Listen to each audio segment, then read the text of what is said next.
জীবন করম পশু হইনা উন্মনা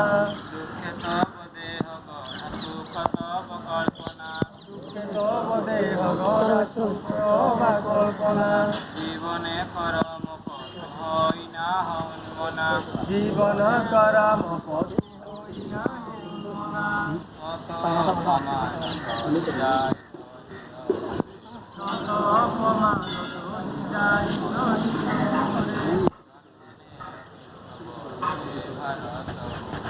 সূত্রে বান্ধিবাকু আম হিন্দু জাতিরে জাপানি পবনে গড়ায় শরীর জাপানি পবনে গড়ায় শরীর মাটি নুহে আম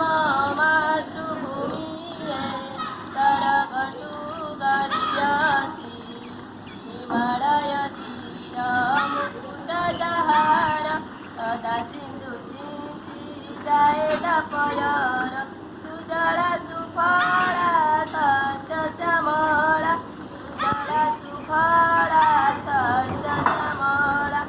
ପୁଣ୍ୟଭୂମି ଅବିନାଶୀ ମାଟି ନୁହେଁ ଆମ ମାତୃଭୂମି ସରଗଟୁ गरियसी କେବଳ ତାଙ୍କ ପାଇଁ ହିଁ ବନବାସ କାର୍ଯ୍ୟକ୍ରମ ଥିଲା କିନ୍ତୁ ତାଙ୍କ ସହିତ ତାଙ୍କର ପତ୍ନୀ ଏବଂ ଲକ୍ଷ୍ମଣ ମଧ୍ୟ ତାଙ୍କ ସହିତ ଅନୁଗମନ କରିଥିଲେ। ସେହି ସମୟ ଭିତରେ ଆମେ ଯଦି ଦେଖିବା